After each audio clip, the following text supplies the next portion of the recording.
All right. Hey, how are you guys doing? How is it going? I'm just to check something real quick. Not that, but check. Okay, I just want to make sure my levels are good. Okay.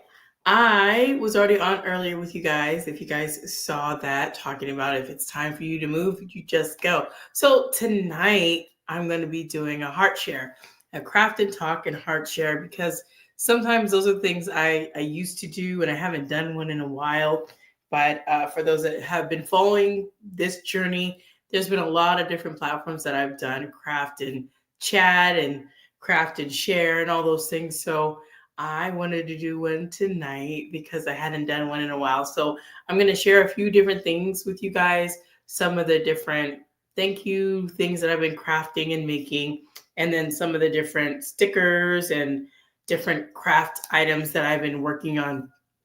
And one of the things I like to do, because before I would tell you guys that I don't want to share my crafts. A long time ago, I was really big about not doing that because I thought, shouldn't do that. That feels a little juvenile. I shouldn't share it. Till I remembered about Martha Stewart, and she does a lot of stuff, and other people too. And so I started feeling more comfortable in that and not trying to feel ashamed of doing those things. So as I go through different things, sometimes when I'm feeling those feels, like we talk about feeling the feels, sometimes you don't want to talk. Sometimes you just want to either walk it out, run it out, work it out. Like if you're going to exercise, you want to exercise it out, however that is, riding a bike, swimming, pickleball, tennis, whatever it is, basketball, football, any of those things. And then if that's not a thing for you, like, yeah, I don't really feel like working out, you might want to watch a movie, something that really helps you or brings a comfort to you. I remember when I was working one of my stressful jobs for the state, one of the movies I would put on to bring me comfort was Sabrina. It's a back in the day 1990s kind of film, and I enjoyed watching it. Anytime I get stressed, I'll like just put on Sabrina and just have it running in the background. And I liked it. Harrison Ford was in there, and I've always enjoyed Harrison Ford ever since I saw him in Indiana Jones. Like Harrison Ford, so anytime I see that, and I was just like, okay, just put on Sabrina. And then I'm like, okay, I'm good. I'm just going to run through this. And then I got my comfort on. And sometimes those are things you need. Sometimes you need to get through something and you put it. Now, coping is one thing to like deal with something through the moment. You're going to cope through it, right? You're going to try to cope through that thing and like, okay. But at the same time, you don't necessarily have to want to cope through something because you want to actually grow through it, go through it, so you don't have to like coping with it, like kind of putting like a coping mechanism band-aid on it, and then you keep coping and coping. Eventually you want to be able to handle it and let whatever that is just go because you've been able to deal with it effectively and now you can move on. So those are the things that I strive to do, that I want to do all the time. So crafting for me is a huge help for me, especially when I was going through domestic violence. This was one of the things that got me through it, was my crafting. And I've been crafting since I was young. So anytime I just got into a moment, even when I was younger, I get to crafting. Whatever it was, I was doing something, whether it was latch hook, whether it was scrapbooking. I found a place to go. I found a place to be.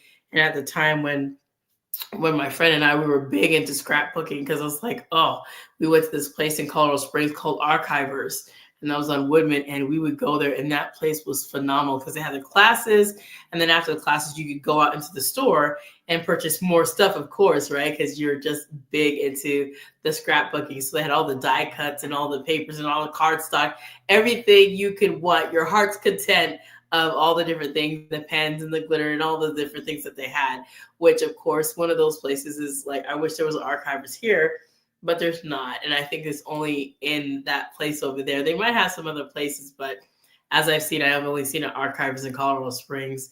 And I was like, man, just to go and you could bring your friends and just have a time to just craft and enjoy, just do that. And I've always enjoyed doing that and being part of those classes in the community, and as well as I do it myself. So it's always been something that's just been deep inside of me, to have that way to be a creative, to do something that I create, that I put out. And in that same manner, as I'm creating right now, doing a podcast, doing a live, those are other tools and other mechanisms that I use also to get out my information, however that's going to be. So that's that I wanted to take a time to showcase and share out of myself, because that's where that heart share comes from. And when I'm sharing and doing a heart share, I kind of sometimes go back and to where this all began, where this all started from. How did you arrive here? How did you come T Drake podcasting, godmother of connection? Like, how did that come to be? And so there was a journey for that, right? There was a journey for that. And like I said, I've been doing this for 7 years. And up there, I have my little anniversary little thing I made for myself, because I've been marking my journey as I've been going through podcasting, and it has been a phenomenal journey. And I would never give it up for the world. And I'm thankful that I even found it and had people that were inspiring me to go and get into podcasting. What this is considered to me new media, as well as the AI that's, of course, already here on board. And the AI can search out and find my podcast. Alexa can find it. Any of them can find it. But that's one of those things that I didn't realize how important it would be for me to share about the things that I go through, the things that I struggle with, and would help other believers as they would listen to my episodes. Like, you know what? I heard what you shared on that last episode, and that hit me. Or I heard what you shared, and I could appreciate you not doing something. I remember there was a podcast that a gentleman had heard my episode, and I had told him that I had written something down and I wanted to share it, but I didn't think that was the right thing to do. So I didn't share it. And he said, you know what, big up to you. Kudos to you for not sharing that thing. And he said Abraham Lincoln, he had found something that said Abraham Lincoln had something that he was going to share. And I don't know if it's true or not, but this is what he was telling me. And he said there was a letter that they found back in the day, and he didn't share it. He didn't send it. I was like, oh, and I only take that as a snippet, because I don't know if that's true, but I do take this point from that, is that there's sometimes we want to go ahead and share everything that we're feeling in the moment. And that's not always wise, especially when you are upset. It's not a good idea to just share right off the dome and just like, I'm just going to tell you where to go, because of course, hurt feelings can come. You will say something that you will regret. You'll want to apologize, but you've already said it, and now someone is hurt.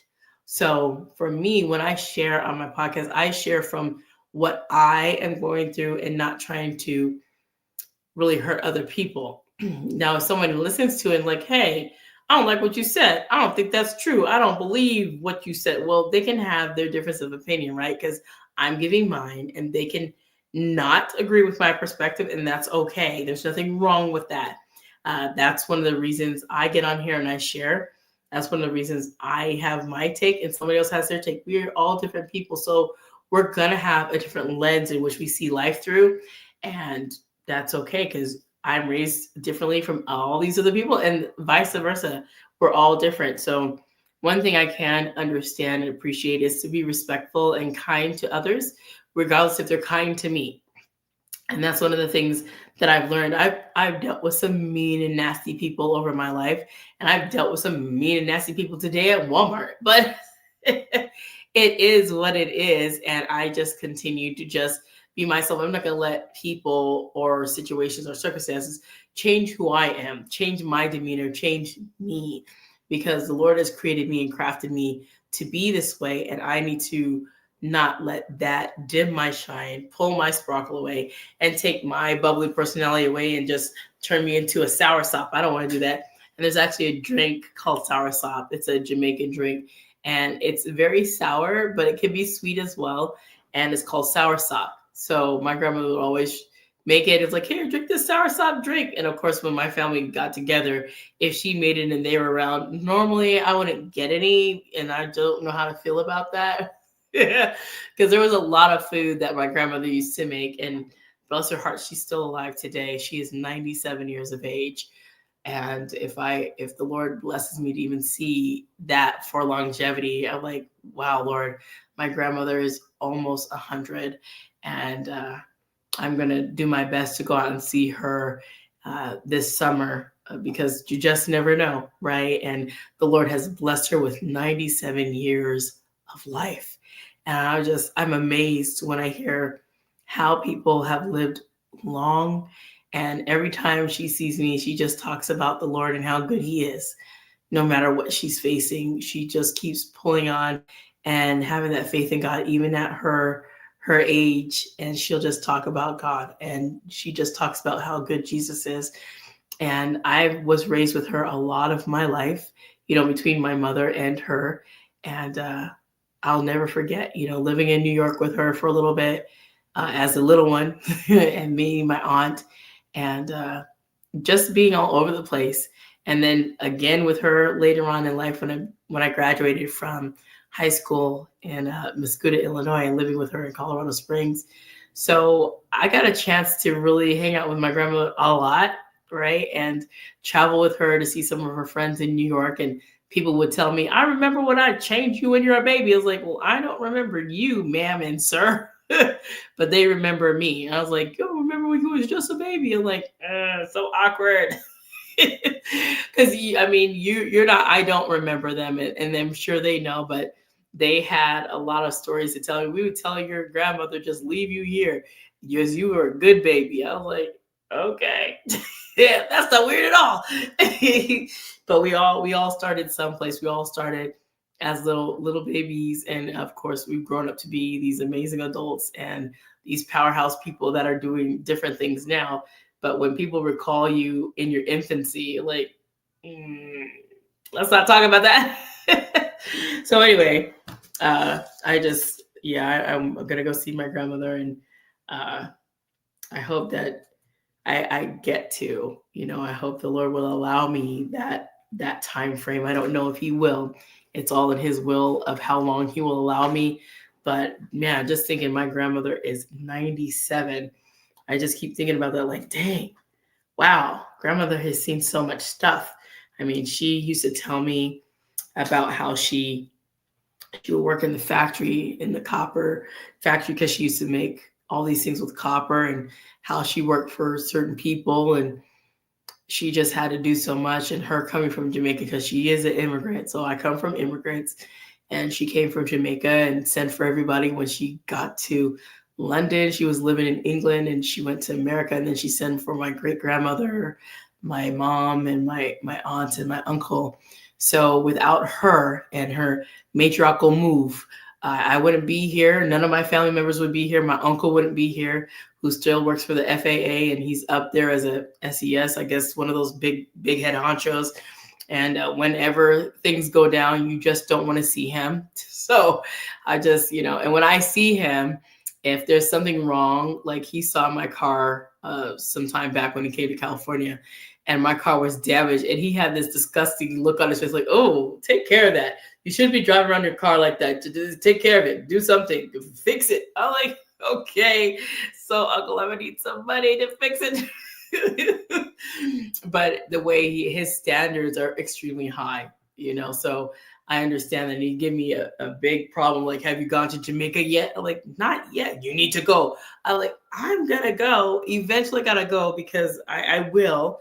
I was like, to take all my family, that's the money. So he's like, you still need to go. I don't care about all that. You need to go because that's part of your heritage. You need to know where you're from. Like, yes, Uncle, I understand all of that. So with that, while I'm sharing about this heart share of the different things and all the different things that I've gone through, those different scenarios and people and family members have crafted and shaped me to who I am today.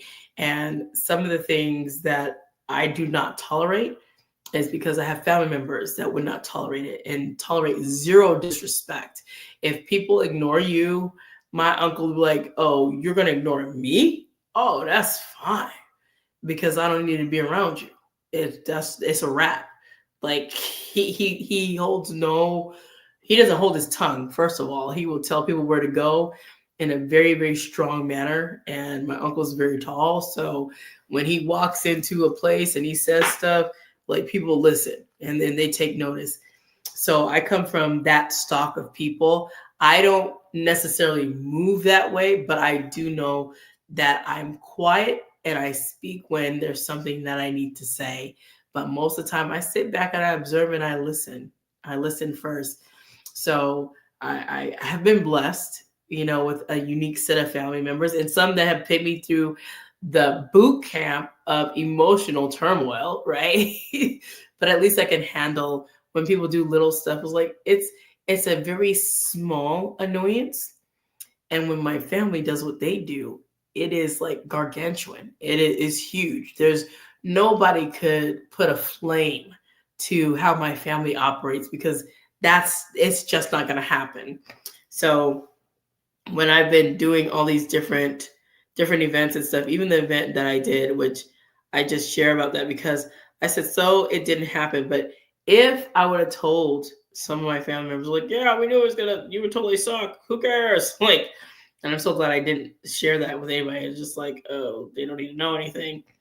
But what I think I do know is that every time I do something and I step out on faith, I'm going to do it regardless. I'm going to do it regardless. It may hurt. It may sting for a while because it didn't turn out the way I wanted it to. However, I'm still going to do what I said I'm going to do. I'm going to be a woman of my word. And I've said I'm going to put it on. I'm going to put it on. So I was very happy about that. And I talked to one of my friends yesterday, and she was just very encouraging. It was like, I said, I'm still going to do events. And she's like, as you should. Like, don't let this one be the only one that deters you. I said, I'm still going to do the one in October. She's like, yeah, of course. You're of course you're going to. I was like, yeah. So like, don't let that stop you. Don't let anything stop you. So that's one of those things. I just have a hiccup, and then I just continue. So right now, as I'm doing and I'm talking to you guys, I have my diamond art pen, and I'm going to share the diamond art. I'm a unicorn lady, so this is what I'm working on right now. So you guys can see. I'm going to pull back pull off the part that keeps it as the sticky stuff so nothing gets in it. But so that's what it looks like. So I've been doing and working on it. So you see the shiny part where it is. So right now I'm working on the pink part, which is like the main right here. So I've been putting in these parts right here. So diamond art, when my daughter was doing it, because she was doing diamond art when we were living in North Phoenix, and we would go to Hobby Lobby. She's like, "Mom, can I get some diamond art?" I'm like, "Okay." And she had these big ones, like these big massive ones. I think she had one that was like a ship, and she's working on it, and she loved it so much. I was like, and I didn't get into it because I didn't really think that it was something that I wanted to do because I had never tried it. So now that I've explored it and I've tried it, it's just another craft form that I do. And I was like, okay. So I get excited about doing new forms of crafts that I've never tried before. And this diamond art is pretty cool. Excuse me. So I'm going to take a pause real quick, and I'm going to show you guys some of my thank you labels that I worked on, because since I'm having my event, I had to work on my labels so that I can put thank yous for all those that will attend. So these are what they look like. Some of them, they're not all the same, but I'll share some with you guys. So this one, let me see if I can turn off this light because it's super bright. There we go. So there's that, and it's gold. I'll probably turn it back on. There you go. So I got the gold one, and then it came in a package of like gold and silver. So I have these, and like I said, they're not all the same. So I'm going to hold up 2 sets of the silver. So there's that one there, and there's this one here. There you go. And then I'm going to hold up some more of the gold ones that I made of different kinds. So on the sides are different. So not, like I said, they're not all the same, but I try to make sure they all have purple because it's going to be purple and gold. So if I run out of purple, I still have the silver. So I was really excited because I was like, okay, I can make my own label. So these labels, these ones here that I'm showing you, they didn't come with thank you in the middle. It was just plain, and there was no stickers or anything. So I put the stickers in there. I put the thank you in there because there was a thank you decal that came, a thank you sticker. Then I put it in there with all the other stickers on the sides and the top. So these are the stickabilities. And these are where I got my stuff. So there's the ones with the butterflies and the flowers. So these ones are really epoxy. So they're a little hard plastic adhesive. And so they're really nice. So I wanted to share those with you because I'm always sharing different little things. So I will be ready to go for my event because I got my thank yous together, and now I have to also build my cards. So I went out today, as I'm always doing little things. And look, if you guys thought I was like unicorn, that's it. Yeah, I got these unicorn ribbon. I'm like, yeah, I got unicorn ribbon. So I just I saw they had a unicorn bath towel, unicorn, not bath towel, unicorn beach towel. That's what it is. Bath towel. Unicorn beach towel. I was gonna get it. We're like, no. But it's like I see unicorn, I see pineapples, coconut, stuff like that. Then I want it. And I tried out this drink today, Dr. Pepper, creamy coconut, and it's actually pretty good. And I'm not a big soda drinker because I am on my health journey, but every now and again, there's something that catches my eye. And my kid's like, oh, Mom, you want to try this? Because you know it's got coconut. My son's like, ugh, coconut Dr. Pepper. It's actually pretty good. I won't be drinking like a whole bunch of them, but today I just got this one because it's new and I've never seen that flavor before. So I think the last one that we tried, I think it was a blackberry Dr. Pepper, and that was all right. But I'm more of a coconut pineapple girl. So I think I've showed you guys this before, but this was my Black Page journal. It still is my Black Page journal. And when I went to Hobby Lobby, I had gotten all these different things to put on there because it just came like this, like nothing on it, just plain. And then I added some stuff. So I found my unicorn, put my little stuff on there. I was like, yeah. And what I put on here is, have I not commanded you? Be strong and of good courage. Do not be afraid nor dismayed, for the Lord your God is with you wherever you go. Joshua 1:9. That scripture is also in my book. So that's one of those scriptures I love. So inside here, I'll show you. It's time to create. So I'm always creating in my journals because, like I said, I just one of these. I'm gonna have to use some glue and stuff. But I was creating crafts at one of the centers I was doing, and I was like, oh, and we were doing journaling. So I was like, yeah. So I haven't really journaled there yet. I haven't started journaling, and then this one I just started, so some of I'm gonna have to do some more. So I mean, journaling is how you want to make it, right? And you just want to just explore how to be creative while you're putting in all your different things. So let me find another page for you guys that's real crafty, because I showed it to somebody like, wow, okay. Because it's like when you're crafting this one, I've thought about this one because it says Mixed Emotions Club. I had some mixed emotions that day. And I was just like, wow, because there's all the different ways that you can do something. And here I just took just some crayons, and these are these special kind of crayons, and I just colored, just colored. I didn't know what I wanted to do. I just colored. And I tried to do something. This lady was doing something on YouTube and showing like a coffee cup with some steam coming out. I did my best because I'm not really big on drawing.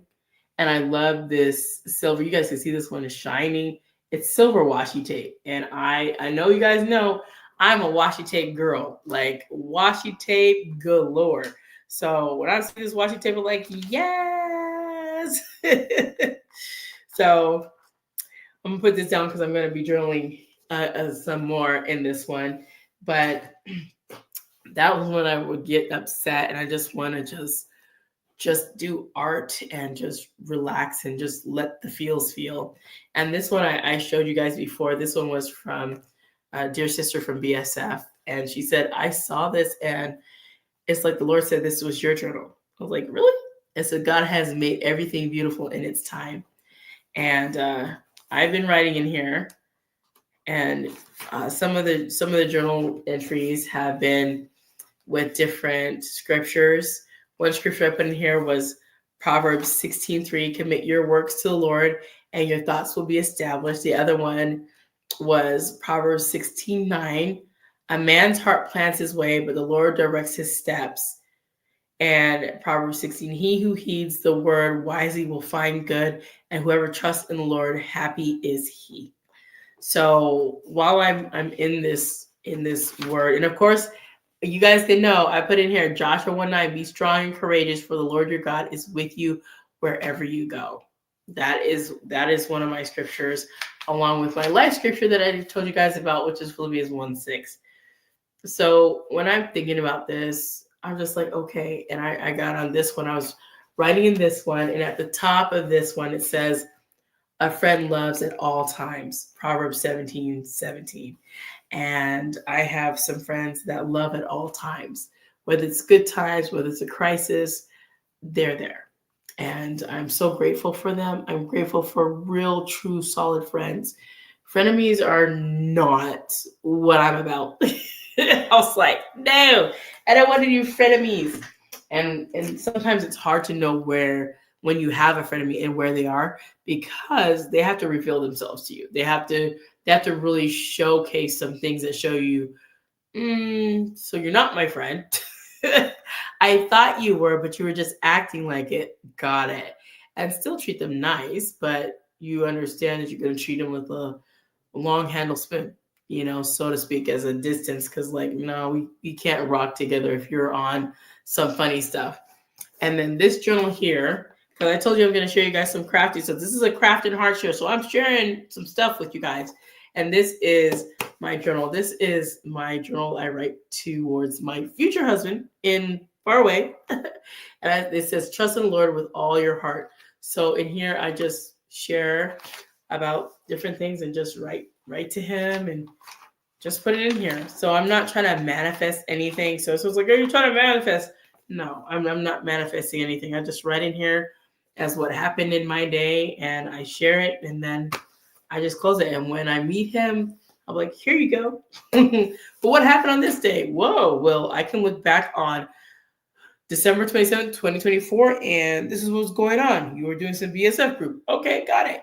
I mean, he'll be able to look back and see, while he wasn't around, what I was doing on those different days. Now, I'm not very consistent in this one.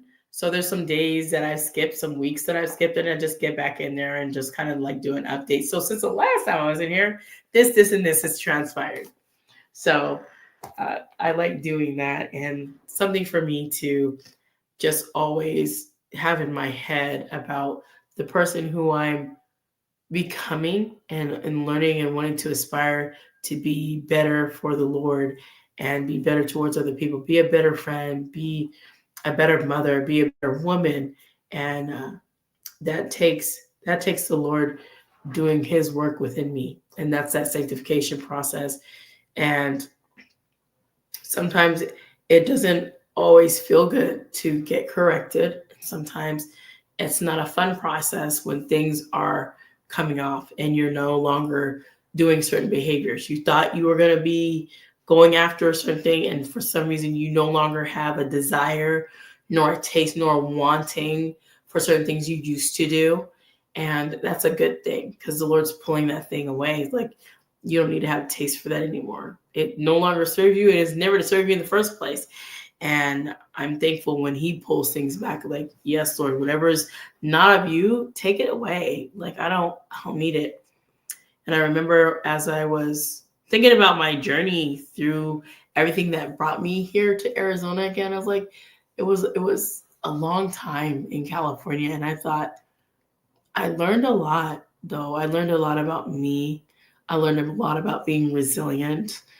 I learned a lot through all the different transitions and spots, because one thing I know is I don't want any more dogs. Like, that's what you know. But I'm just saying that because along my journey, I used to have, with my ex-husband, all these pit bulls, right? And pit bulls are great dogs, when they are treated correctly and they're amazing dogs, amazing. But not when they turn. Then they're not so amazing and they're not so nice and it's not so fun. So so for me, I've had some big monstrous ones that were like bulked up and they just walk like that. And I remember the biggest one that we had, his name was Midnight. I don't know where my ex-husband picked this dog up from, but if I could have kept him, and if he wasn't a uniquely aggressive dog to people, we could have held him. But his name was Midnight, and he was his name, pitch black as he want to be. And when I would come downstairs, because he knew our scent, so he smelled all of us. And I was like, how is this going to work? He comes from a different family. Is he going to attack us because, well, I don't know. But he said, no. The guy was like, no, as long as he knows who you guys are, he won't do that because he'll be with you guys. So at night, I said, I felt very safe because I come downstairs. He doesn't move. He doesn't do anything. You can't even see when his eyes are open, even in the darkness. You can't even see the whites of his eyes. And he just lays so still. Now, if somebody would have come into the house that he didn't know or recognize their scent, it would have been over, clean over for them. That's the kind of dog that I wanted to have, well trained. He tells you exactly when he wants to go to the restroom, and he does it. He didn't do anything in the house ever. Well trained. The only thing is, since pit bulls are also very smart, he had a tendency, and his previous owner told us that he could take the door off the hinges. I said, that's not good. How does he do that? He said, well, he can rip the door off the hinges. I was like, I don't think I like that. And funny thing was, one day I had my girlfriend over, and her husband was with her, and I kept hearing something. And that dog, Midnight, was unhappy that he heard some strangers in the house he didn't recognize. The door was closed, the door was locked, the garage door was locked, and then we had another door that led from the garage into the small section of the washing machine and laundry area. And then after that door, you come into the den area. So they finally left. If we had a conversation and hang out for a little bit, I went to the garage and I looked at the door handle. He had taken his mouth and smashed it and was turning the door to come in. I was like, what the? What? I'm like, no, that dog can't stay here, because what would have happened if he would have turned the knob, pulled the knob off the door, and then came into the other door, pulled that knob off because he knows how to do it, and my friends it would have been a wreck. It would have been a mess. So I was like, he can't stay here. He's got to go bye-bye. So that was quite interesting to have a dog like that. I've never had another one like that, but that was quite interesting. And it was quite scary because like, there is some big stuff going on with that.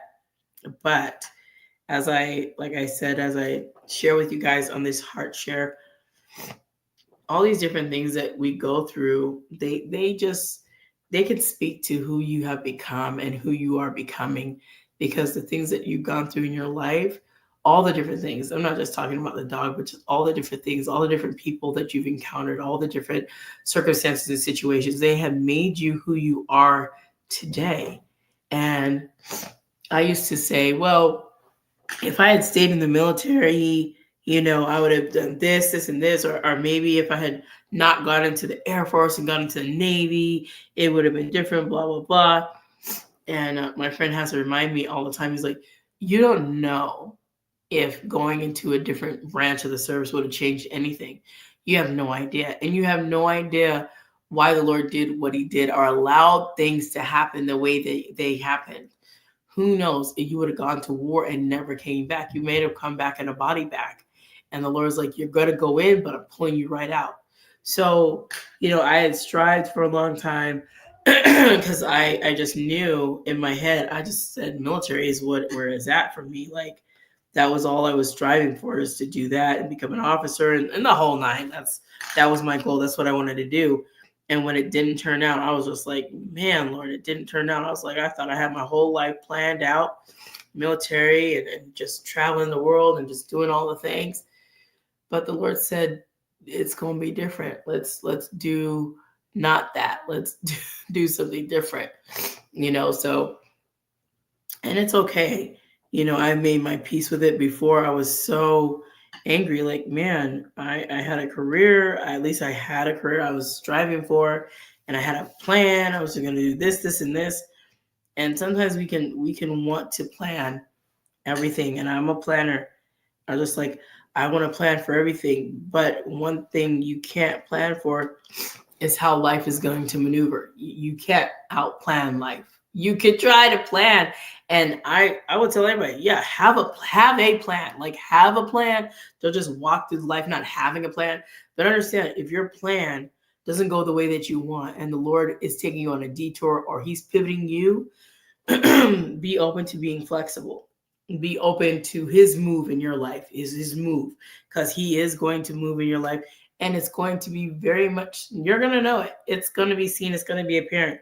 So don't get stuck on the ideas that you have for, well, Lord, this is the way I want it to be. Your plans are not God's plans, and his ways are higher than our ways. So, and I say that because sometimes you got to make peace with stuff. And some people can be mad, like, I was going to do this. I was going to be doing that. And I wanted to do this, and it just didn't work out. Well, the Lord knows what you wanted to do, but he had other plans. He had other plans. And I know sometimes we look at the world and like, well, I'm not a success because I don't have this, or I'm not a success because I'm not in this particular career. But who's not to say that the Lord has already given you your success the way that he wants you to have it? And you want it a certain way, and he's like, no, so that's not the way it's gonna go down. It's gonna go down this way. And I'm taking you a certain way, and I'm orchestrating your life, and I am directing your path. Like, I wanted to go this way. Like, well, we're not going that way. I'm taking you all the way over here. Like, wow, okay. Would I tell you guys in my mind, would I have gone through any of those things if I had it my way? Of course not. But it's not about what I want. It's not about how I move. It's about how the Lord moves and directs my path. We think we know everything, and we don't, because he is in control.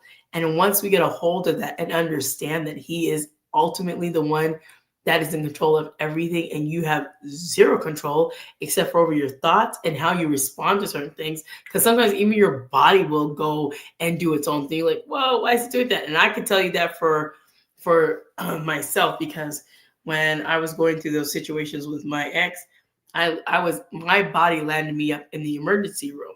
Not because I wanted to be there, but because it started doing stuff on its own. It started contorting and converting in my face. It started doing stuff. And I learned that Bell's palsy can be given as much as it just came out. I was like, how is that even possible?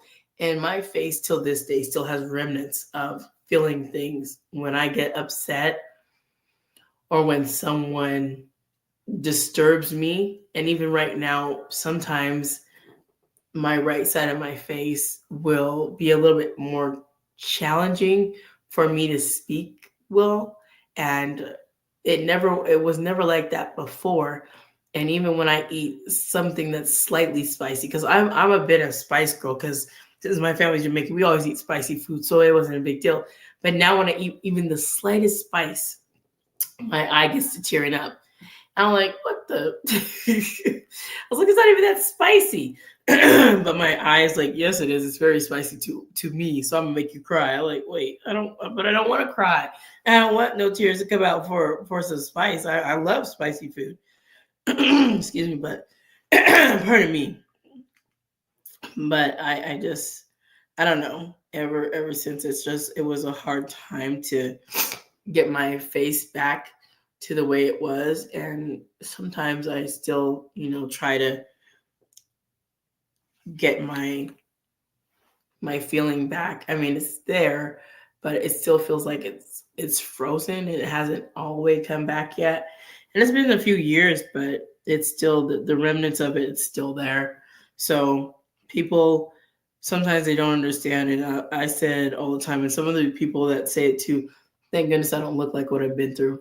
Thank goodness I don't look like what I've been through, because man, I would look like I went through the ringer. I would look like I went through the ringer. And before, I couldn't even smile, y'all. I couldn't even smile like this. My smile was like, oh, it was so bad. I was just like, I tried to smile and it hurt. I tried to do a whole bunch of stuff. It was not working out. I was like, so my smile came back. I was so glad. I was like, because that's one of the things when people say, what is the attribute that people will notice about you? And I said, the one of the first ones is my eyes, and the second thing is my smile. Like all the other parts of physical attributes, if you know anything about me or you notice anything, you'll notice my eyes because they're super big, and then you'll notice the smile. That's one of the attributes that I've always appreciated. Like I can smile at someone can feel the genuineness of me when I smile. And sometimes if I don't feel like smiling, I'll do this.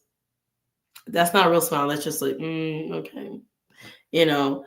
But when I do a real smile, it does make people feel warm and feel welcome, because it's a smile of genuineness, genuine kindness and care and concern over someone, and you smile at them. How are you doing today? Are you doing well? And I use that. That is a smile that I am so thankful to have, because I had some days when I couldn't smile. I had some days when my smile was gone from me. And those were dark days. They were dark days. They were very lonely days. They were those days I would never want and wish on my worst enemy to go through. And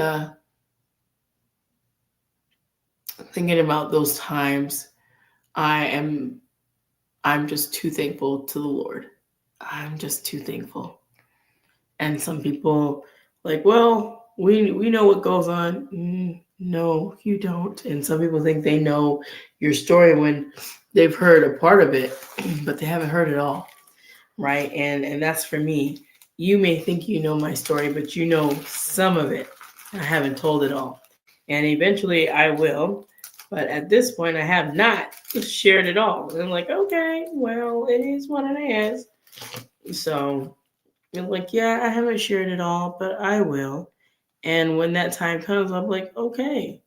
So I think right now we're going to go and do, I don't know if I'm going to do 1 or 3 or 6 or 7. I think I might go with 3. Looks like it's a lot, but if I do 6, no, 6 is the white part. So I want to show you guys what I'm looking at. I'm looking at 6. I got 6, 3, 1, and who else? And 7. So 3 is all the pink, and then 6 is the white, and then 1 is the black, and then 7 is the light pink. So I have light pink, I have crystal pink, and then I have white, and then I have black. So I still have all those ones to do. So I'm trying to figure out which is the next one, because I just finished all of the 4s, and the 4s are done. So I want to make sure that I'm doing all of the other ones. I don't have any more 4s to do. So I might just put this away and do, let me see, I don't have another baggie. I'll just put it in here. I might just do, I think I might just do 7, maybe. I think I might do 7. So I'm going to dump this one. These are here. These ones are, I'll dump those in there. And then I'm going to open up 7. I'll do 7 instead. Get 7 done, and then I will work on the other one. I was looking for stuff. All right. Okay. Open that up real slow, and I'll show you guys, because like, what are you doing? Well, if you have diamond art, you understand the little diamond parts you got to put in your little container so you can use the kind of the little glue to pick it up. It's like little adhesive. So I'll show you guys. Dump it in there. Uh-oh, I think one popped out. Oh, that looks like a white one. Oh, yep, it did. It popped out. I got it though, you guys. They had to put a white one in here by accident, but that's okay. I just put it in number 6. So, all right. Okay. All right. So now we'll get to going with our other stuff. So so this is the adhesive. And so you like, where's your adhesive? It's this here.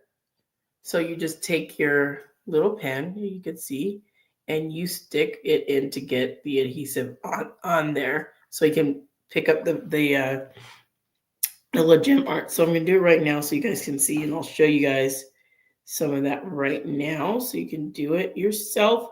Someone's like, I already know how to do it. And I'm not talking to you because you already know how to do it. Just talking to people that don't know. Like, oh, okay. So I put some adhesive on. So I'll show you. There it is. Right there it is right there. And I'm going to go ahead and show you guys here. So there they go. And I'm just going to pick one up. So we'll go with this one here. So I picked it up. And then I will apply it to a number 7 dot. So there's number 7s on there. You guys can see the number 7 right there. So I'm going to put a 7 there. So I'm going to put one on 7. And then after I do it, I'll show it to you guys. All right. So there's 7. That little pink dot right there. Right there. Yep, that's 7. And the packages is like, well, how do you know? The packages have numbers on them. So this is number 7.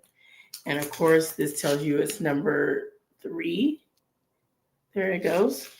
And this one tells you it's number 6. And this one tells you it's number 1. There you go. So if you're doing diamond art, you're like, well, how do I know?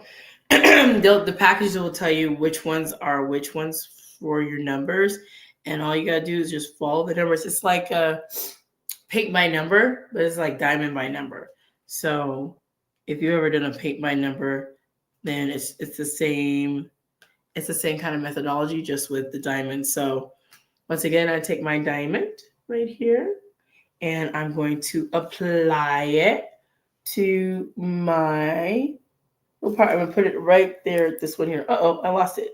But I'm going to put it right there. I'm going to pick it back up because it fell off because I knocked it over. So I'm going to put it right here. Okay, let's show you guys. Boop, boop, boop, boop. So there we go. The pink's coming on real good. I got 4 little pinks on there. So while I'm talking to you guys, I am crafting away as I do, and I enjoy doing that because that makes it exciting for me when I'm crafting and talking and doing a heart share.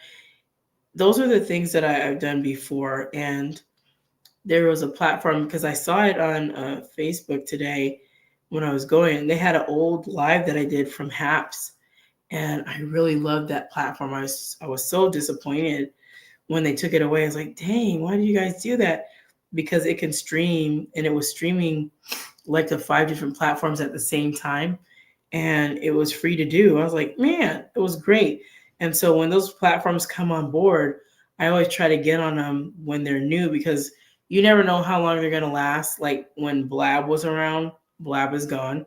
And it came in the era of Periscope, for those of you that remember Periscope. And it came in and then it was gone.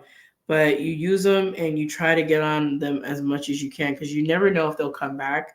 And sometimes they do and sometimes they never do. But in the event that they do, you just try it. Like there's one we used was called Wisdom. And Wisdom was also an audio platform, but you would record and go live like this, and you'd have your people just coming in to see your comments, and they would watch your live as well, going on Wisdom, and you could share it. And it was a good thing. And then you'd have to answer questions in order to keep doing lives. You'd have to answer questions and put value into the community. So they'd ask you all these questions and you needed to do it or you couldn't go live. So that was one of those things. And I remember answering a lot of questions and making up a lot of questions and doing that. And then they changed their platform, changed to like about healthy nutrition and stuff like that. And then those people that were doing mindfulness and things of that nature, they stayed. So for those that were doing Christian content, we were removed, of course. Like, oh, okay. So that was that. And of course, platforms change because the investors or whomever or whatever business wants it takes it over. So you just maneuver, you just maneuver to a different platform. So there's another platform that I'm working on getting on to upload stuff, and it's called Versive. So I'm working on that one. I try to upload something today, but something said error or something like that. So I'm gonna work on that one too. I haven't been on Spaces for a while. It's like I don't even have anybody to go Spaces. And the last platform that I was on that was doing like the social audio was Clubhouse, and I haven't been on Clubhouse in a minute. But I used to have, I think I had three houses at one time, podcasts, connections, and podcasters club, and something else. Oh, a parent support group I think I had over there, but I have not been on Clubhouse in a minute. And I used to be really big on going on Clubhouse to go to Harlem Nights and then some other places with independent artists where they would have all the artists that would come on and they would share their music. And that's when I got into like sharing with them and some of the producers that were on there. And I remember one guy asked me, he's like, well, what do you do? Pardon me. And I said, oh, I don't do much. I mean, I have a podcast and I try to share independent artists and their music. And he's like, really? I said, yeah. He's like, well, keep doing that. He's like, because we need you. He's like, we need people like you to share artists because he's like, so you're doing a really big job. He's like, so keep it up. We need more people like you to share and get the word out about these independent artists wherever they're at. And I felt so encouraged when he said that. And I was like, oh, okay. He's like, yeah, just keep doing what you're doing. So that was part of my arm of God's gift through his word. In the very beginning, that was part of it because I had started in the very beginning as a show that had music and talk. So in the beginning, you get a little bit of encouragement, and then I'd have someone, a podcaster or some podcasters leave like some voice memos, and I'd include them in the show. And then I'd have music, maybe 2 or 3 songs, and I'd have my message, and then 2 or 3 songs to close out, and maybe a podcaster that had an encouraging message or something that said, hey, please tune into T. Drake, God's gift to his word. And I'd have them sign out with that. And it was great until they changed the platform.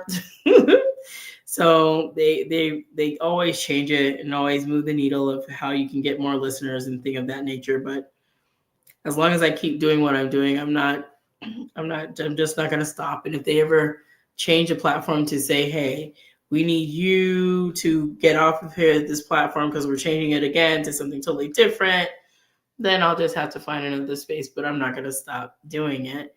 And I keep doing those things. So one of the things I was really big on is helping people to find their voice and to share their journey, to share what the Lord is doing in their life and how they are, doing what the Lord would have them to do. And sometimes I would run into people that they say they want to share the word of the Lord and they don't share anything. And I remember I specifically spoke to a lady and she was going to coach me. That was what was supposed to happen. And what ended up happening is she said, oh, you're a podcaster? I said, I am. And she's like, oh, okay. And I said, do you have a podcast? And she said, well, I have one. Well, actually, let me go back. She's like, I have a podcast, but I've only made the cover art and I made the title of it, but I haven't put out any content. So me being who I am, podcasting Godmother Connection, I said, why do you have a podcast and you haven't put out any content? I was like, do you have content to put out? She's like, oh, yes, I do. I was like, okay. She's like, I have, what did she say? She said, I have 86 pages of content. I said, come again, you have how much? She said 86 pages of content. I said, you have 86 pages of content and you haven't shared any of it? I said, what are we doing? What are you doing? Why aren't you sharing it? And she's like, oh, well, I don't like my voice. I said, no, we're not doing that. I said, your voice is your voice uniquely. And I said, everybody's voice is going to sound a little bit different for somebody else. And then you're the one that's going to be judging your voice. But that shouldn't matter because you have something that people need to hear and you're not sharing it. You're depriving a lot of people of something that you have to share to them. And that's not good. And she's like, how did this turn out to be you're coaching me? I'm like, because I am big on podcasting. That's why. And when you talked about podcasting, my ears perked up because I said, you're trying to coach me on something, but there's something else that you need coaching on, which is that podcast, which is you need to get started. You're going to get started today. She's like, I don't know. I was like, and what would your content be about? Pray tell exactly. And she's like, well, about going through postpartum depression and things like that. I was like, oh, no. You definitely need to share that. There's so many ladies and women that could be so happy to hear about your journey, about that, and you're not sharing it with them, that you're doing them a disservice by not sharing that. That's not good. So I hope that you'll get busy and put that content out there, regardless of how you feel about your voice. Just put that content, just start speaking about it, just start sharing it. Even if it's only 10 to 15 minutes of content, but you got to be consistent sharing it. And in the very beginning of podcasting for me and for everybody else that came on this podcasting journey, it was consistent every week for some, not every month. Some people did every month, but it's hard to keep an audience if you come in every month. But every week, every 2 weeks, or like I was doing daily, every single day. I was doing it from Monday through Saturday, Sunday through Saturday. That's what I was doing, Sunday through Saturday. And I was doing the whole thing. I was doing the whole kit and caboodle. And I would run it every single day. Now that I have had the consistency over those period of years, I don't have to do it as much every day. I can get back into doing it. But for now, I've been doing it kind of almost every day as I've been working out. So it's kind of going back to what it was before.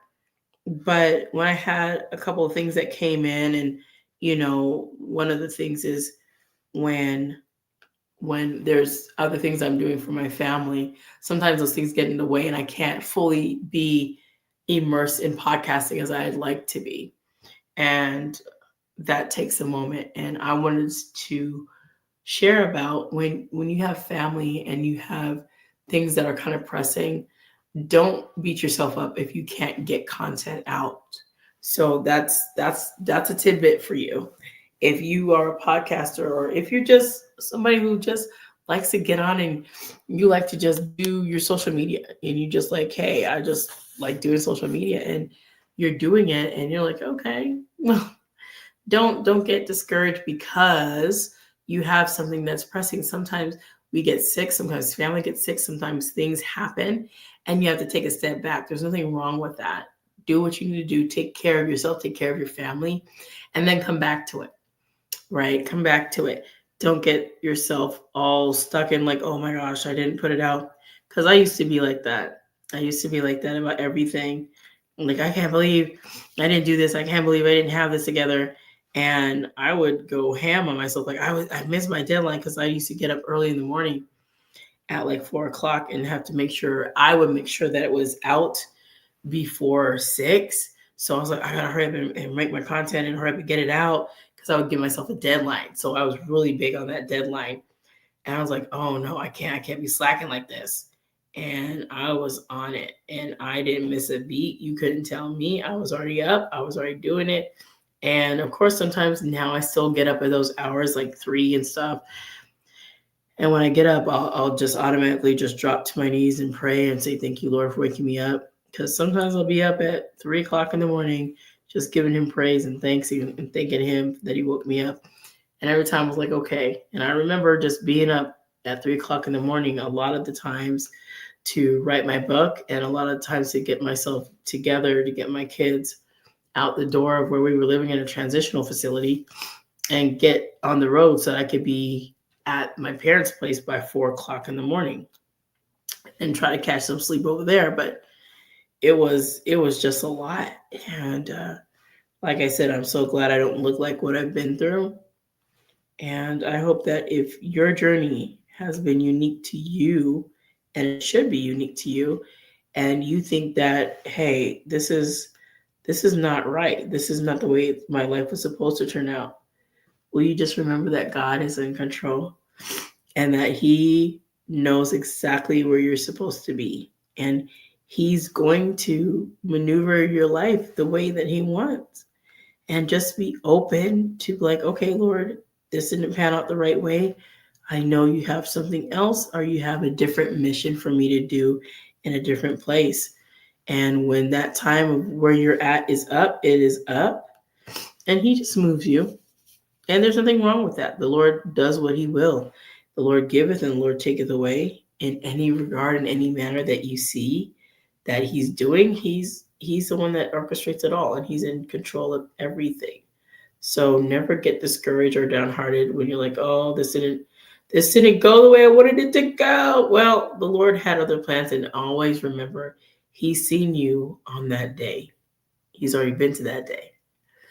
And He knows what you're facing. He knows what you're going through. He's already been there. So to get discouraged about it and like feel bad, you can't. I mean, you can if you want to, but remember that He's in control. And us trying to control our lives and be the control people that we are, because some of us have that inside of us. We want to control everything. We want to control the outcomes of everything. We want to know what's happening. We want to do all the things. And life doesn't allow you to do it like that. Life will throw a monkey wrench at you and throw all kinds of twists and turns. And you have to be willing to say, you know what, I'm going to pivot, I'm going to adapt and continue on. There's nothing wrong with having a change of plans, especially when the Lord changes it for you. It's like, you know what, Lord, okay, I am on board.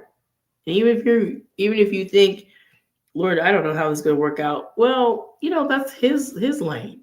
The how, like I was told by my mentor, Les Brown, the how's none of your business. The how's really none of your business. How the Lord does something, how the Lord puts something together, how the Lord does whatever He does, it is none of your business. Your job is to be obedient to what He's telling you to do. Now, if you don't do that, ooh, that's going to be on you. And then He's going to be talking to you, right? So we want to always make sure that as we are praying and moving, that we're staying in His will and we're doing what He has called us to do. And that even when something you think it should go one way and it doesn't, you still yet go forward in faith for whatever He's called you to do. That doesn't get you out of going and sharing the gospel. It doesn't get you out of being kind to others, even when they're mean. That doesn't get you out of that. You still have to go and do what thus saith the Lord or what He's called you to do. So for me, I just want to run on in faith because I've already had my time of following the wrong people. And I don't like that. And I never wanted to be it. And I found myself once upon a time being a Judas goat. And I didn't like that feeling of being that. And if you don't know what a Judas goat is, please look that up. Because I was one and I was like, what in the world is happening? What is happening?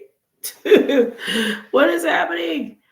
But I needed to learn that. I needed to go through it. I needed to know about it. And it happened. And sometimes the enemy will use the most beautiful list of things that you love, which is the Lord. He will use it against you in such a way. And you think that you're doing His will. And you're totally following something and someone that you shouldn't be.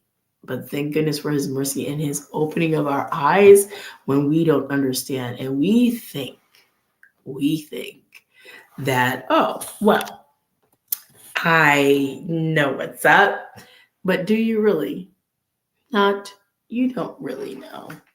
You think you do, but you have no idea. You're like, wait, what? You thought, oh no. You thought, I'm going to do this right. I'm going to get this together. Well, 1 second. I got to get some gems because I have two red ones that I need, and a couple of them fell on the floor, but that's okay. I'll get those later. But I need two number fours because they fell off. 1 4 and another 4. All right. Okay. Excuse me. All right. So I got my fours, and I'll put this pink one in here. And I'll put this red one here. And I'll get back to my thing with you guys in just a second. What's going on here? Is it not going? I think it got stuck. Oh, there it goes. Like it didn't want to come off. It didn't want to come off, y'all. Okay. Let me turn this over. And this one right there. Boom. Kasha. Okay, yeah, it's coming along very well. It's coming along very well.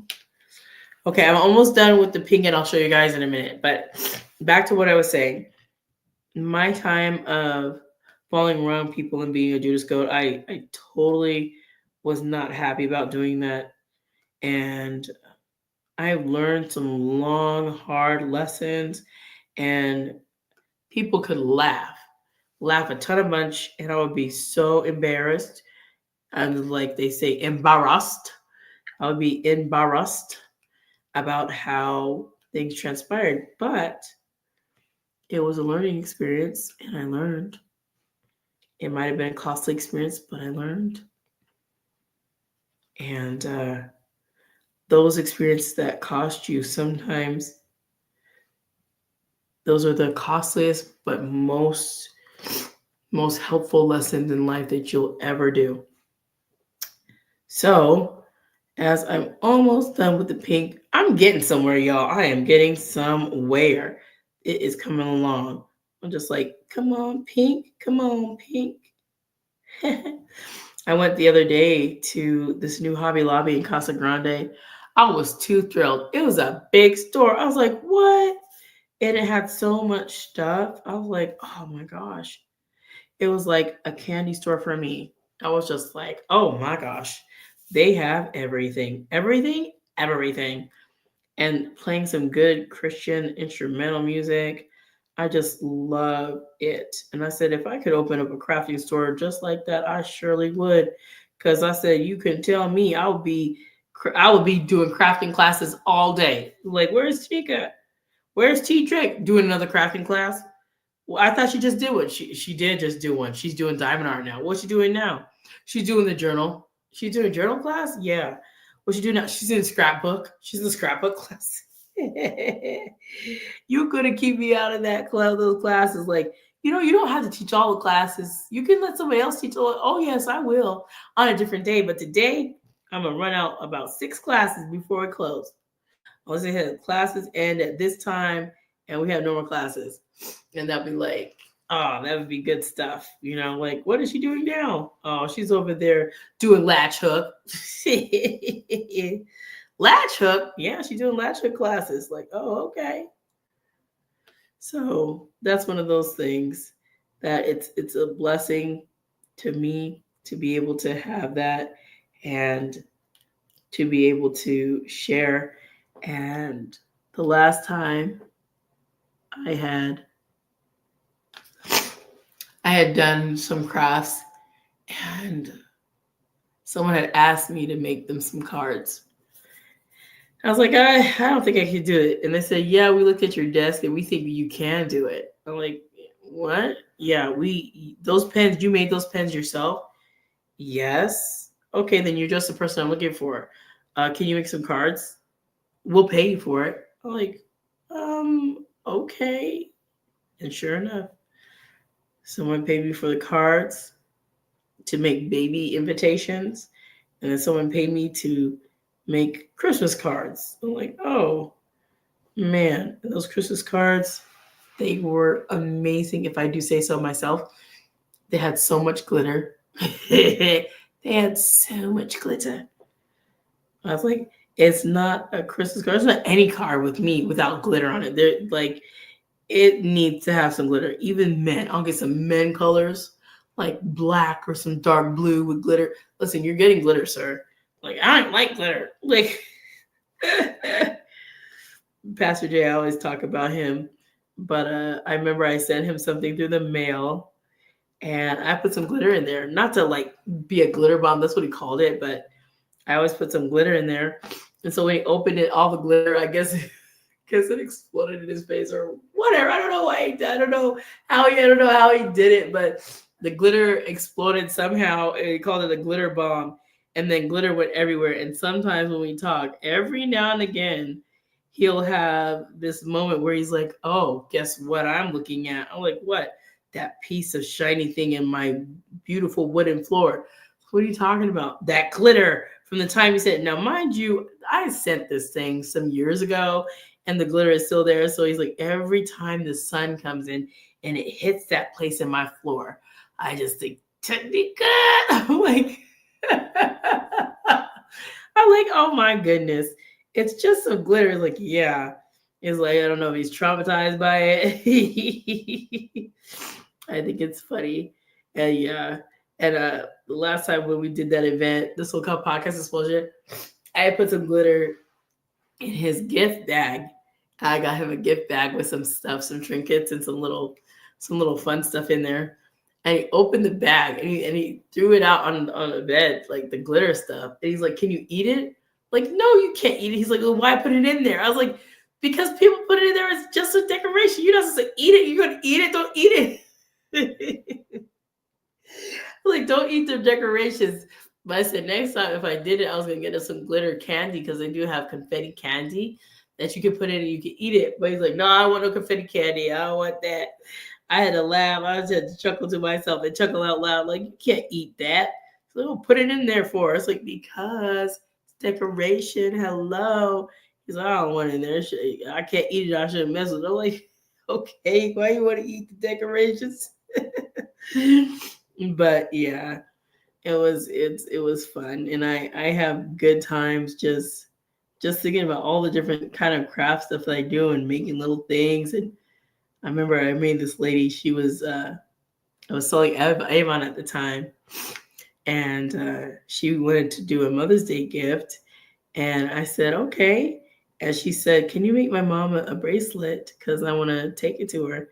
I said, "Yeah, sure." And I made her mom a bracelet. She's like, I said, "Well, why don't you just buy her one?" She's like, "No, I want her to get one that's unique that nobody else has." And she's like, "You know, I see you make them." She's like, "You made me a necklace. Can you make her a bracelet?" I said, "Yeah, no problem." I made her a bracelet. She came back and told me my mom loved the bracelet. I'm like, "Aw, well, I'm glad she had a good Mother's Day." You know, those things, those kind of memories, they mean something. And when you can help somebody with something in their life, it's a blessing. And it's just shows those gift, talents, abilities. They're not for us, they are for other people.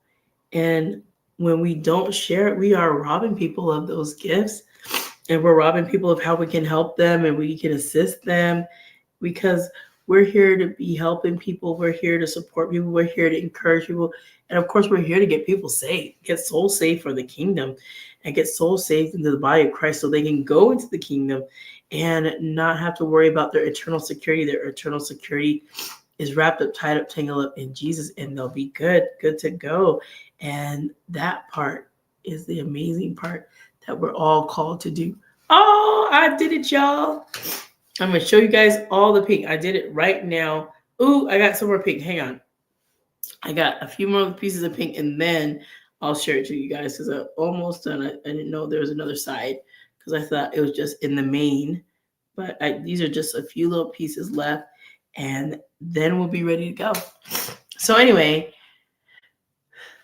I remember too that when I did a heart share some time ago, there was a lady and she was listening to what I was sharing. And she's like, "You know what? I can relate." She's like, "I'm so glad that you're sharing about this right now, how you share about your family and how you share about certain things that, you know, make you uncomfortable or things that make you sad." She's like, "Because I was having a time and I came in and listened to you, and it's like you shared something to help me, and it did, and I feel good. I mean, we don't know what people are going through until they tell you, and sometimes people don't always share their struggles. They don't always share their struggles openly, but if and when that they do, and they come and share it to you specifically, know that they're sharing it to you because they trust you and they have something they see in you that, like, I have something that I can share with this person because it feels safe to talk to you. It feels alive for them to talk to you, and they don't feel like they're getting any judgment when they're sharing to you. So that's the other part too, because sometimes we can have people that are very, very judgy about people, like, oh, why'd you do that? If I were you, I'd have never done that. I would never have gone there. I would never talk to that person. And now you're in the situation you are. Look at you. Look at what you did. Like, there's a lot of people that can be very judgmental and make people feel a kind of way of wanting to even share what they're going through so that they can have someone that they can lean on. And of course, they lean on the Lord first, but to have someone that understands and is not going to cast judgment on them is always a beautiful thing. So for me, I do my best to not do that because I know how it feels to be an outsider, and you think you're part of the group. You're not. You're an outsider looking in, even though you're right there. You still outside. You're outside of the group, and it doesn't always feel good, and it doesn't always mesh well. Sometimes in our mindset, we're like, well, why am I keep coming here if I'm just never going to be acknowledged or any of that stuff? And then you just take yourself and you just move on, and that's okay. Like I mentioned that today earlier. I'm like, if you decide to do that, just go on ahead and do it. There should be nothing stopping you or preventing you from doing that and exploring, and you do that. So there's nothing wrong with that. People do it all the time. All right, here we are. I'm going to show you guys all the pink because now I got it all done. So here is the reveal. Drum roll, please. Like messed up drum roll. Anyway, here is the pink, guys. Look at that. All the pink is done. Yes, it is. Even the ear is done. Even in the hair is done. So we are moving right along. It's looking good. So now the pink is done. I'll be going on to the white. And then the last part will be, well, the last final part will be 3. But then I just have a little bit of 1 to do for like the black, which I don't have a lot of black here anyway, but so I might just do that one because that's a lot quicker. And then the biggest one will be 6, and the largest one will be 3 when they gave so many in here. So I'm gonna get rid of these guys here because I think I'm done with all these. And yeah, I don't have any more to do with 4 except for this 4 here. And it is done. Okay, it is done. So now I'm gonna go ahead and dump this pink in here. And I was gonna show you guys this because you guys can see it, but I kept a little picture just to see, like, oh, it's supposed to look like that. And it's coming along fairly well. So now I'm gonna take my little gems and just dump them in here, my little diamonds. And now I have to get the other part, which is we're gonna deal with number 1. We're gonna go with number 1, which is black. So anyway, I'm gonna do this one, open it up, and pour it in my little container. Yep. Sometimes it's always hard to get that last little one out. It's just like stuck. You're like, oh, come out. Why don't you come on out? So let me see here.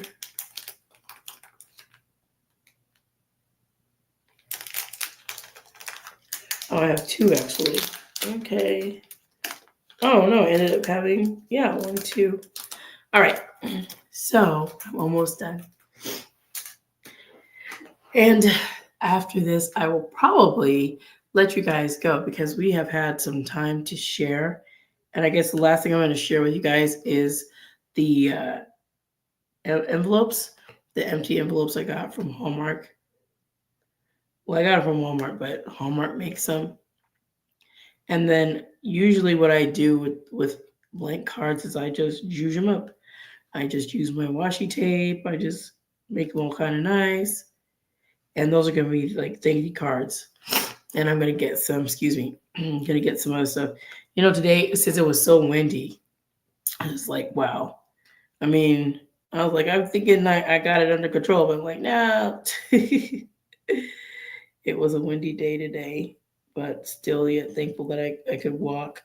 And I walked 3,000 and something steps today. Yesterday I did 7,000. So I just know that on my health journey, I just don't stop, because there's days that I'm like, no, I don't want to, but I know I got to be consistent and be consistent for myself, because I was still on the health journey ever since California.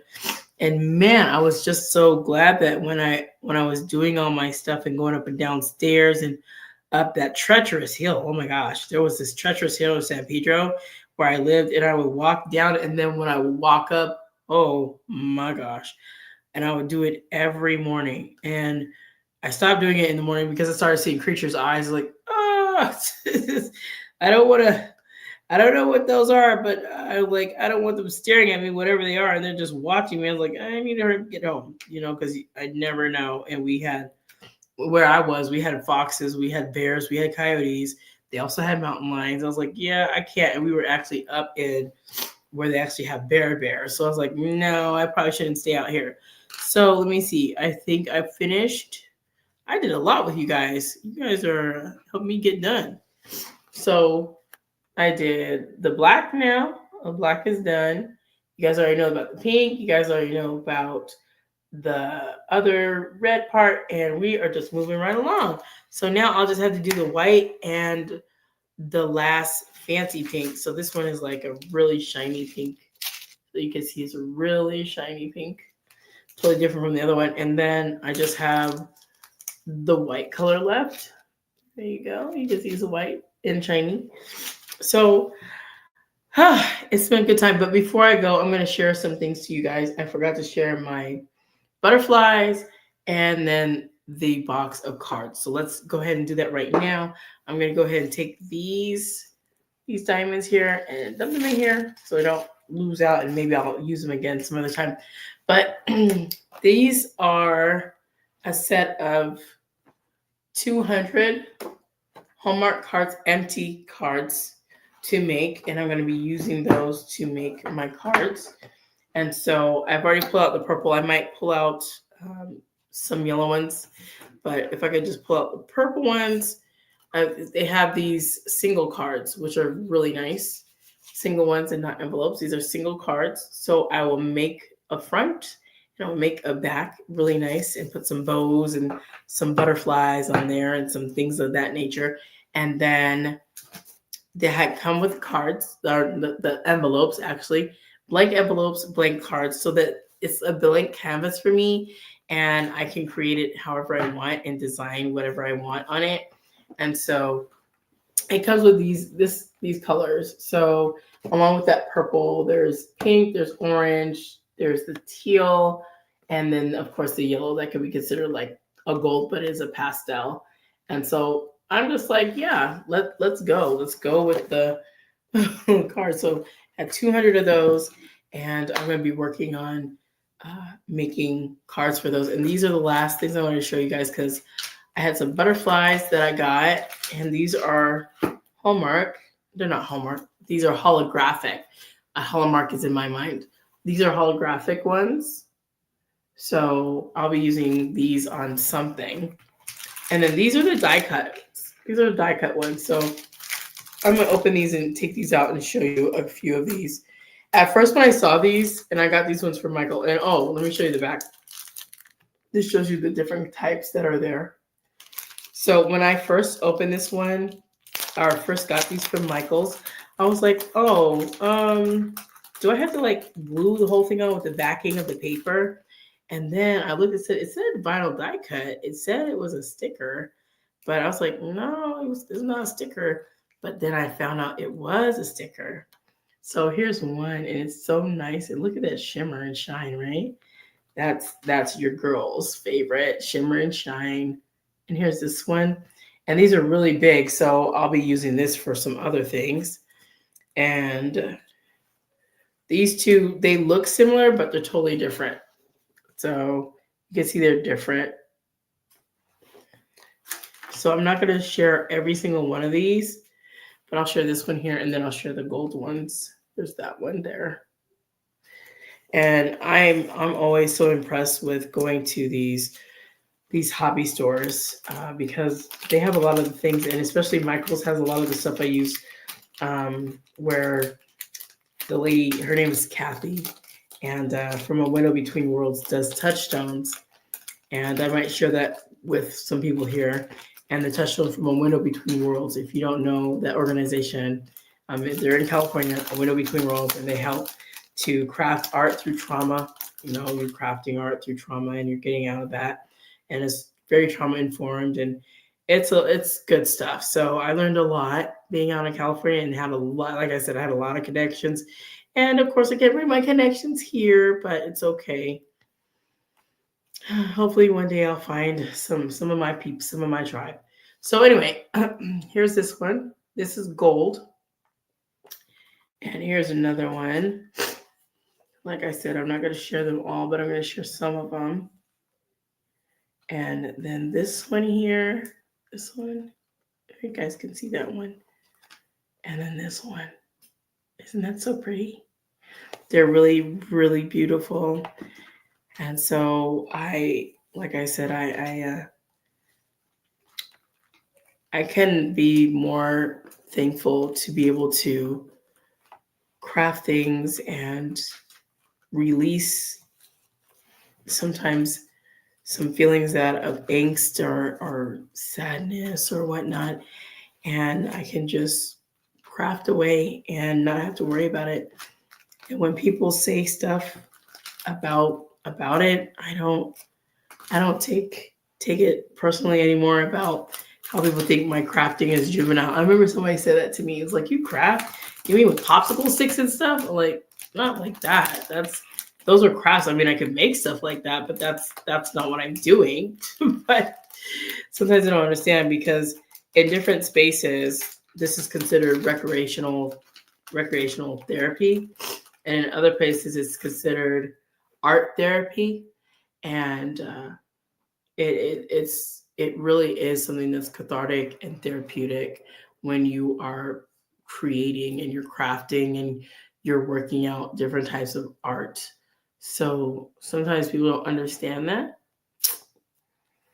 but I can tell you one thing that has helped me, and painting and all of that.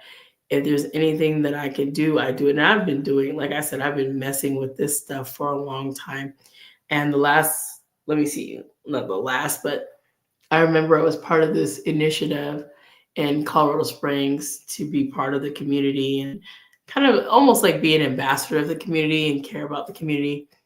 And they had us go to these different places. And one of the places was a place to learn how to use different kinds of art mediums like pastels, oil pastels, chalk, and all those different things, and just create.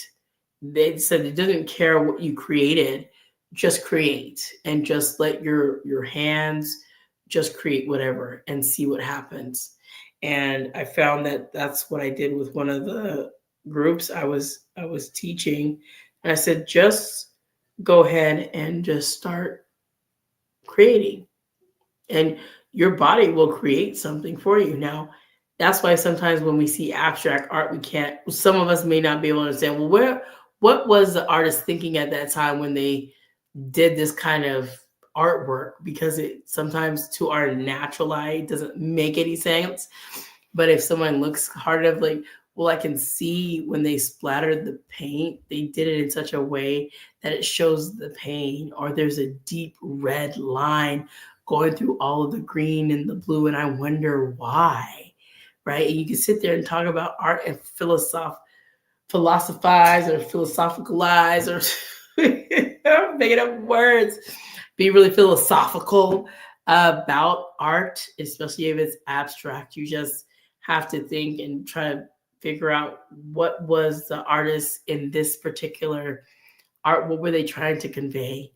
And I remember when I went to an art gallery for Pikes Peak Community College, and we went to an art gallery at this church. Oh my gosh, they had sculptures, they had different paintings, and they would tell you go around to different exhibits, and they would ask you, what do you see? Do you see the shadow? Do you see the light? What do you see? What are you observing? And then you have to figure out one painting that you wanted and then write about it. What is the sense it's bringing you? What kind of emotions are arising from what you're seeing? And I remember seeing a Georgia O'Keeffe one, and she had these beautiful flowers. I remember the flowers were so beautiful, and I just got like beauty. I got a sense of joy, peace, tranquility. I was writing all the things down that as I kept staring at it, right? And sometimes when you're crafting and you're creating, and even when you're podcasting, if you're a podcaster, you're building, you're creating, and you're crafting something right there with your audio, with your voice. You are making something, and that is huge. Some people don't see that, but when you're a creative, you have all these different outlets that you use. And I use a plethora of them. I really do. And as I continue to showcase those and have more heart shares with you guys, I'm hoping to be sharing all kinds of stuff with you guys. And I look forward to it, because for a long time, and I will say it and say it again, my voice was taken from me. And I mean that in the sense of I never felt comfortable to share my voice or say anything. I was a passive person. I was a doormat for anyone that said, oh, you should do this. Like, okay, you're right. Never having my own say on anything. And then the Lord shifted and changed that whole thing. He changed it. And one thing Pastor Jay reminded me, if something is good and godly, I'm going to go for it. You tell me that it's about spreading Jesus' name, it's about getting souls saved. Listen, where do I need to sign up? I'm on that next trip. I'm on that next thing to do. When are we doing it? What do we need to do? What do I need to do? Tell me, I'm in. Right? And that's one of my things. And I really always strive to do that, because I know that there are people that are watching. And I'm not just talking about my Cyberstalker watchers and the digital butchers. There are people that are believers in the body of Christ that are watching how I maneuver, and they're watching you as well. If you're watching this, I'm speaking to you, that there are people that are watching you as well. They're watching how you're behaving. They're watching what you're doing. They're watching what you're saying. So be cognizant of that. That doesn't mean that you need to hide what you need to say, but you need to be really mindful of how you come across, what you're sharing, how your delivery is, because sometimes things can be taken out of context and misconstrued for whatever reason. Just understand that we don't always get a chance to see all of the full context, and people can pull things out like, I can't believe T. Drake said that. How could she say that? Right? But if they go back and watch the full thing, like, oh, she said this because she was saying this.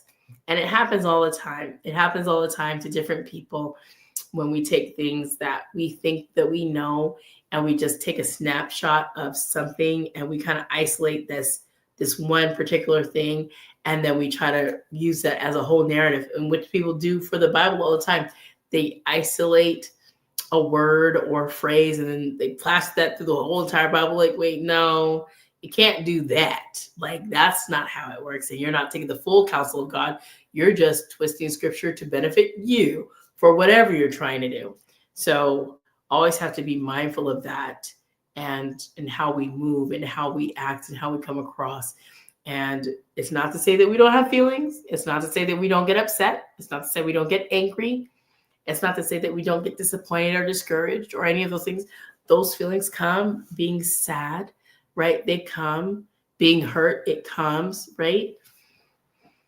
But not allowing us to stay in those moments and remembering who is good and who is in control.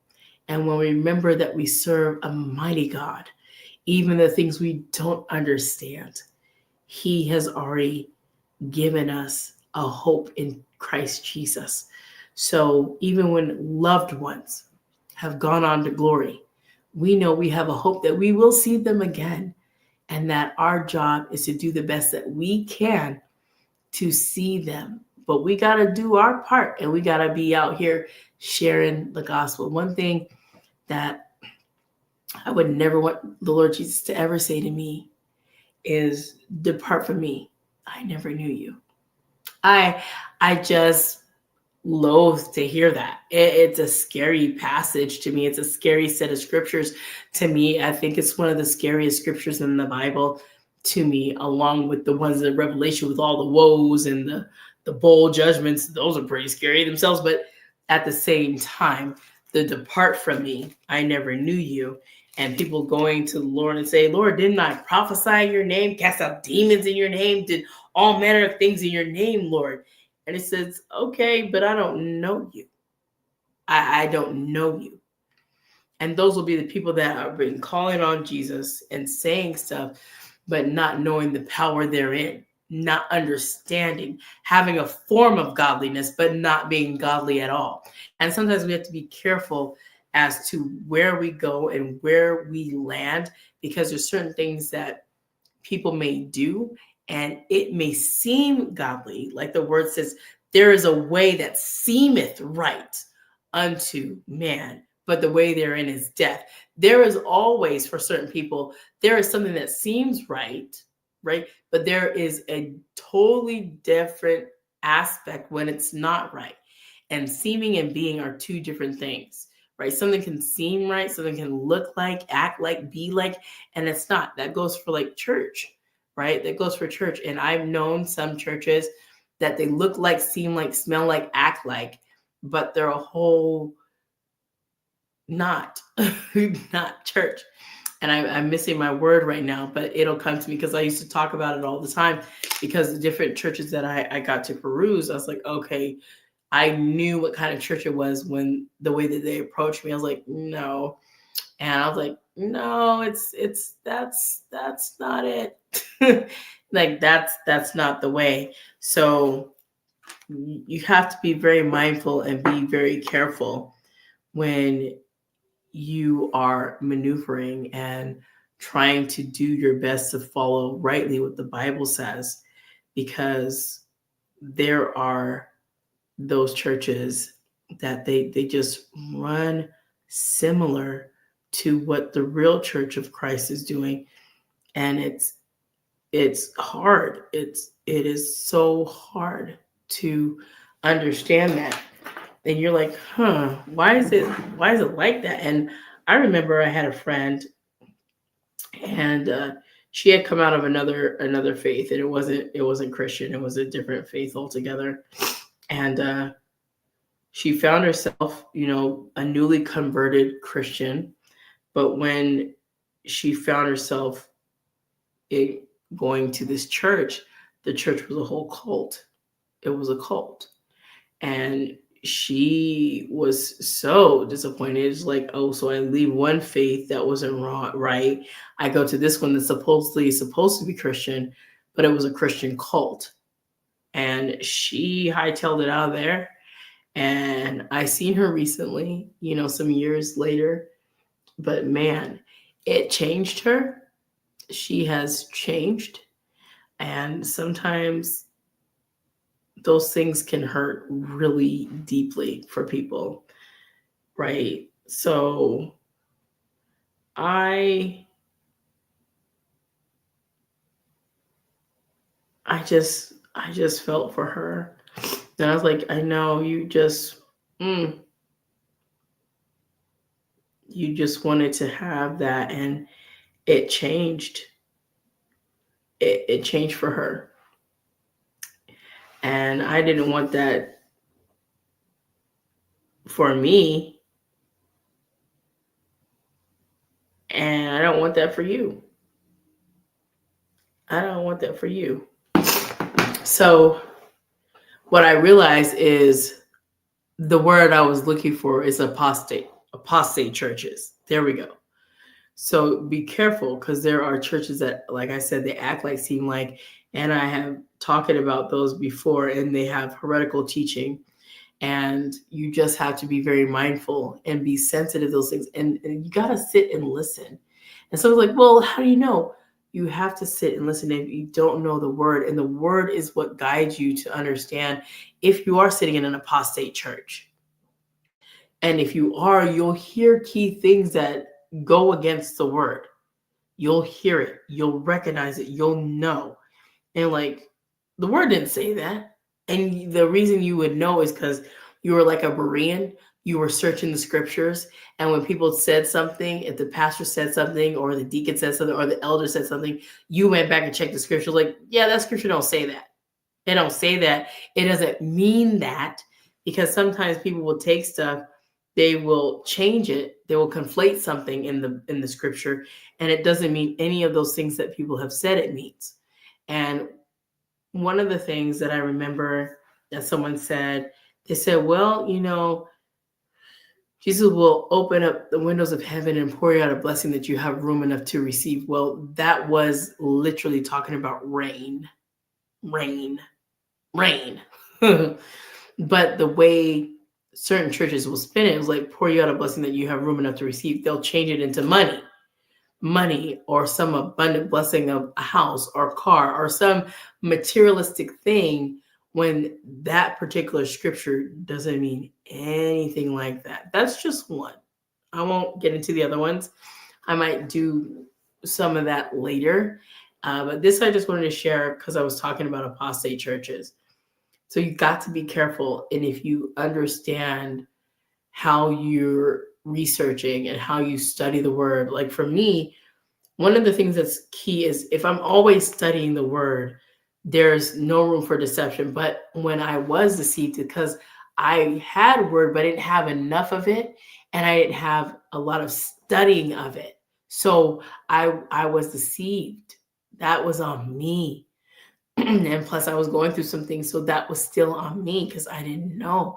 And one of the things that is still running rampant in the church is biblical illiteracy. That's one of those things. And when you don't understand what the word says, what thus saith the Lord in the word, when you don't understand what the word says, someone can twist the gospel to say whatever you want it to say.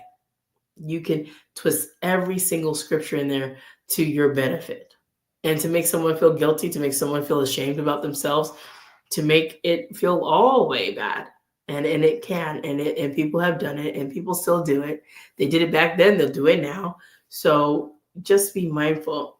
Apostate churches are real, and they're out here, and you have to sit in them to understand who they are. And I'm saying you're not going out there purposely looking for an apostate church.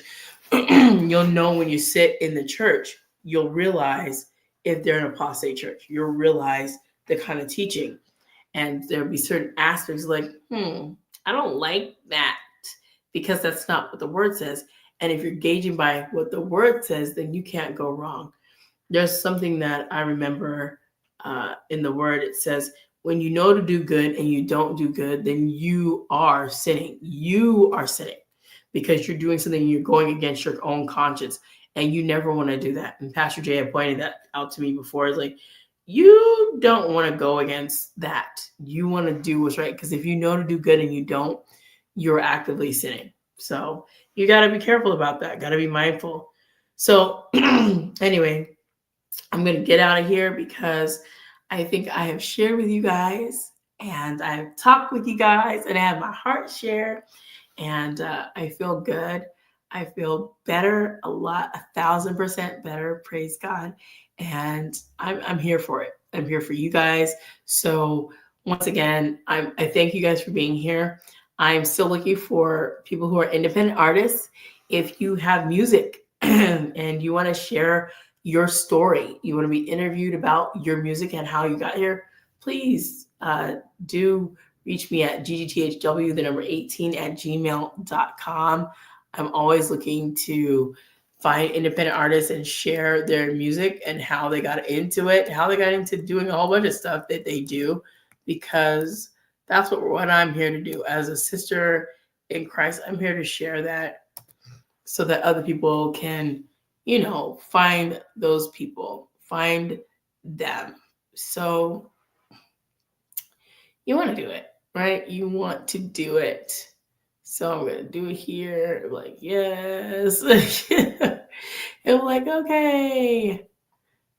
So yeah, I just wanted to make sure that I put that out there for you guys to remember to ggthw, the number 18 at gmail.com. Please do, if you're an independent artist, I'm always looking for you to go ahead and showcase about your music. And let's have an interview. Let's talk about it. Let's talk about how you do what you do, what got you started. And I have some questions for you. And of course, for those of you that have been keeping up, you guys have seen some artists that have come, some artists that are new to me, and I get excited to do that. So if you are interested, please don't hesitate to reach out, and I look forward to doing it. So I will talk to you guys later. Thank you guys for tuning in and rocking with me for so long for my heart share. Sometimes my heart shares go really long, and this is one of those. But I thank you for having a craft and chat and heart share with me tonight. And if you catch this in the morning, replay viewers, thank you so much. Please put a comment in there if you like it, if it resonated with you, if you want to add something, if you want to add a comment, if you want to add a like, share, whatever it is, you want to subscribe, hey, go ahead and do that.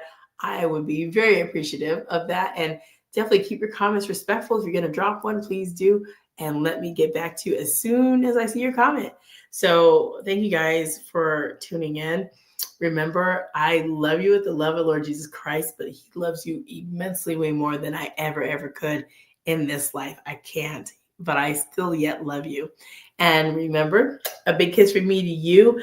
And I want you to remember to be blessed, motivated, and always inspired to do what the Lord lays on your heart.